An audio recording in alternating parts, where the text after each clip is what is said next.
And so we often have thoughts come into our heads. But then the interesting question is what does that what does that mean, or what is that actually when a thought comes into your head?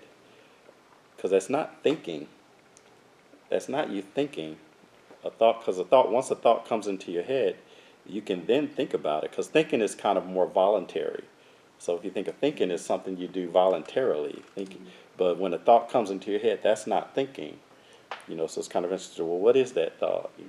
And so, but if we get a thought though from God, it's like you'll get a thought in your head, and maybe it'll be an answer to something, solution, but it'll be something that's self-evident.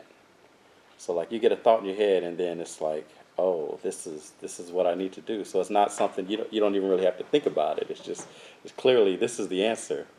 This is the answer, or it's something you don't have to criticize it or judge it. It's like, and it's like something that you wouldn't have thought of. It's like, okay, I wouldn't have ever came up with that on my own. So that's kind of how it looks like when you get a thought from God. It's like a thought comes into your head, and you go, okay, this is something. And then after you get more and more of it, it feels different than the normal thoughts. The normal way thoughts come into your head, it kind of has a different feeling to it. And that's kind of what it is when you get a thought from God. I feel like it's a lot wiser too.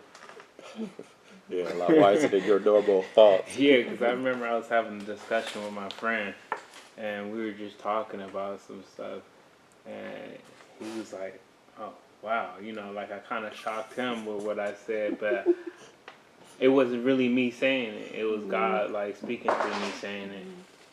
Mm. So it was like completely different. Yeah, yeah. So we're talking about where do those thoughts come from. So let's go. You have 2 Corinthians 10:5. Um, we demolish arguments and every pretension that sets itself up against the knowledge of God, and we take captive every thought to make it obedient to Christ. All right, so we take captive every thought. So why do we need to take thoughts captive? Because they're not all good. Because all the thoughts aren't always good. So we take it captive to the obedience of Christ. So kind of like you were saying, when we get thoughts in our head, then we have to say, is this Christ-like? And so where do they come from, these thoughts? So some of the thoughts are you, and as we mentioned, some can be from the Holy Spirit, but also you can have thoughts from the enemy that come into your head. And so that's why we have to take them captive, and we have to criticize the thought and before we act on it, we have to criticize the thought and judge whether this is a good thought or not. And when we say that it comes from you, what does that even mean? Because it's like there wasn't something you didn't think of it. Like we already said, it just came into your head. So what does it mean it came from you? So it could be your unconscious mind. So it could be you have a conscious mind, your unconscious mind, or it could be from your spirit. So if it's from your spirit, then it's probably good. If it's from your unconscious mind, you got 50-50 shot. Depending on what you've been, I guess the more you feed it, the more likely it will be good.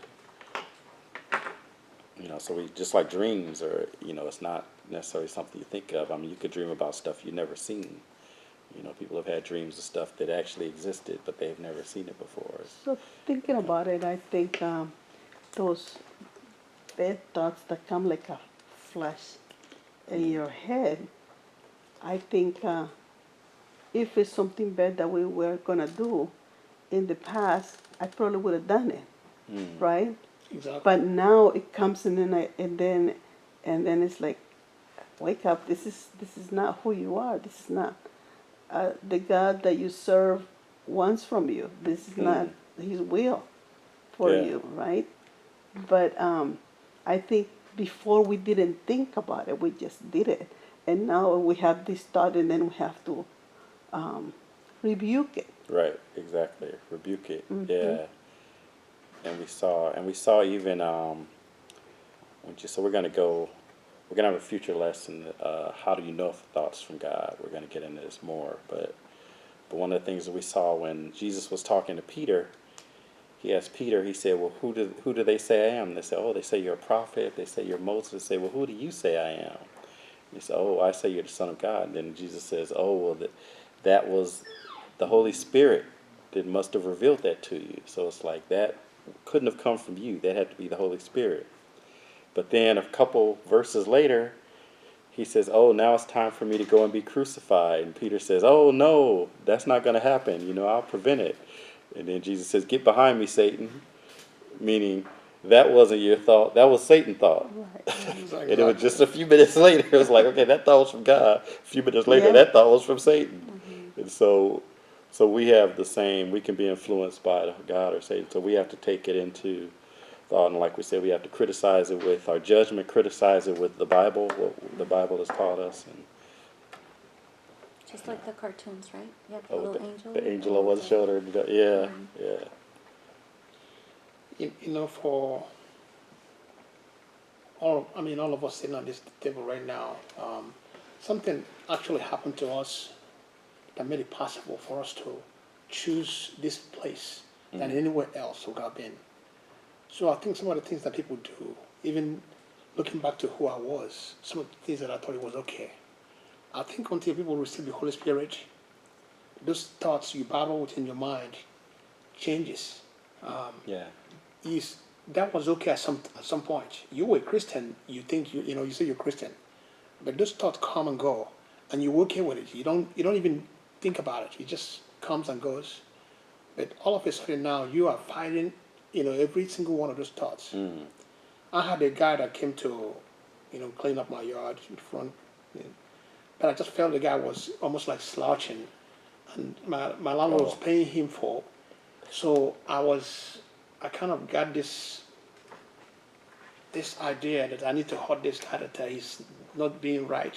I have to go call the landlord, let him know that he was doing some bad, he wasn't doing a good job. And as soon as I got up from my room, that thought was less than a second in my head, and I got up. The next thing I was dealing with was almost like a scolding from the Holy Spirit. Like, why would you want to do that to somebody? You don't even know this person. So out of the shame, I was thinking that moment, this guy doesn't know what's going on inside my house. This was my thought. But I had to go through this torment because it came out of my mind. And out of nowhere, it was a pretty hard day. So I can hear the Holy Spirit telling me for thinking this now, that guy needs to be taken care of. I went to my fridge and got some cold water and had to, almost like in shame, this is the guy I was willing to go mess up his life, try to put him down, and I had to go there and hand him over this cold water. And I went into my room and I'm thinking to myself, this is some crazy stuff.